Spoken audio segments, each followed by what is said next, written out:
Alors, on va plonger dans un sujet assez délicat.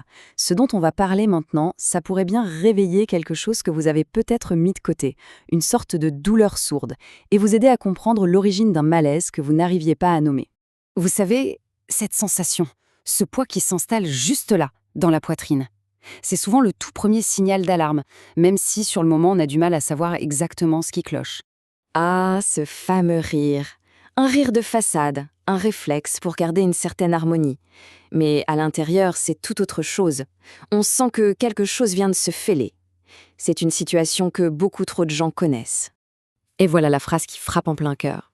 Tu es trop sensible. C'est l'outil classique pour invalider ce que l'autre ressent, pour le pousser à douter de sa propre perception de la réalité. Toutes ces situations, en fait, elles convergent vers une seule et même vérité. Le manque de respect, ce n'est pas toujours des cris ou des insultes.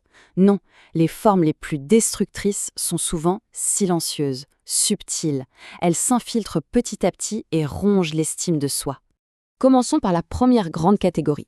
Il faut bien comprendre que ces attaques ne sont pas le fruit du hasard. Elles sont spécifiquement conçues pour ébranler, voire démolir, la confiance qu'une personne a en elle-même.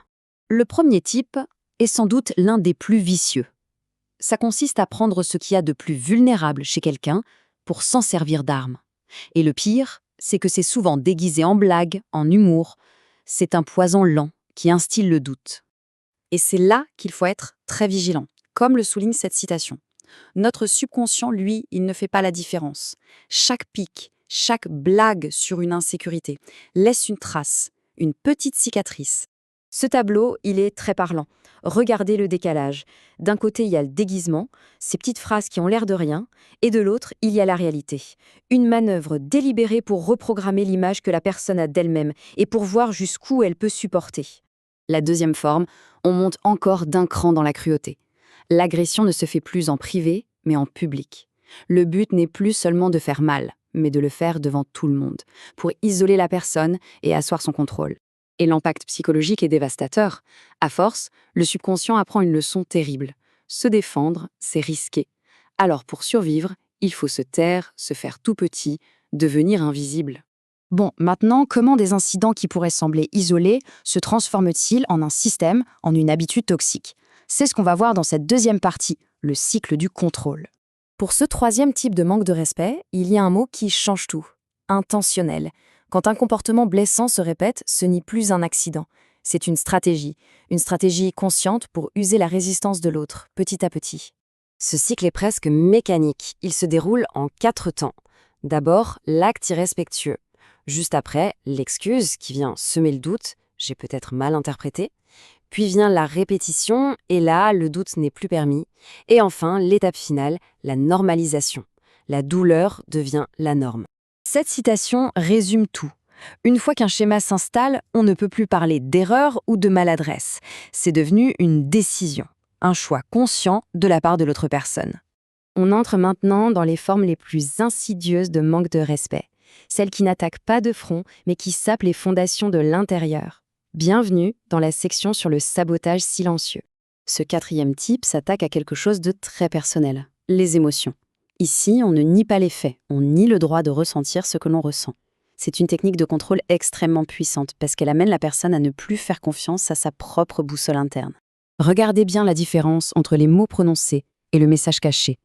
En surface, on a l'impression que la personne veut juste calmer les choses, mais en réalité, le message est destructeur. Tes émotions sont illégitimes, ta réalité n'est pas la bonne. Et on arrive au cinquième type qui agit comme un parasite, c'est le drainage d'énergie silencieux. La personne se sent constamment fatiguée, vidée, mais sans comprendre pourquoi. Il n'y a pas d'agression directe, juste une dynamique qui aspire toute son énergie vitale. Alors, comment est-ce qu'on reconnaît un draineur d'énergie? Eh bien, il y a des signes qui ne trompent pas. C'est quelqu'un qui est en permanence dans le besoin, qui se positionne toujours en victime. Cette personne demande toute votre attention, mais n'est jamais là pour vous. Et si vous essayez de poser une limite, elle vous fera culpabiliser. Ok, on a identifié ces dynamiques toxiques. Mais la question la plus importante, c'est qu'est-ce qu'on fait maintenant? C'est tout l'objet de cette dernière partie. Comment récupérer son pouvoir? Et voici le point le plus important. Le vrai changement, il ne commence pas avec une grande confrontation ou une dispute. Non, il commence par une décision. Une décision interne, silencieuse mais ferme, de se respecter soi-même. C'est un véritable basculement de perspective. C'est passé de «mes émotions sont excessives» à «mes émotions sont une information, c'est ma boussole». C'est arrêter de se sentir coupable du comportement de l'autre pour affirmer que mes limites sont là pour me protéger, et c'est sain. Cela nous mène à une vérité fondamentale. Le monde extérieur est souvent le miroir de notre monde intérieur. Si l'on commence par se traiter soi-même avec respect et dignité, on envoie un message très clair à l'univers et aux autres sur la manière dont on doit être traité. Et pour conclure, gardons cette idée en tête. Reconnaître ces formes de manque de respect, ce n'est pas pour cultiver la rancœur. C'est un acte de conscience. C'est la première étape pour se réaligner avec qui on est vraiment. Un être conscient, libre et profondément résilient.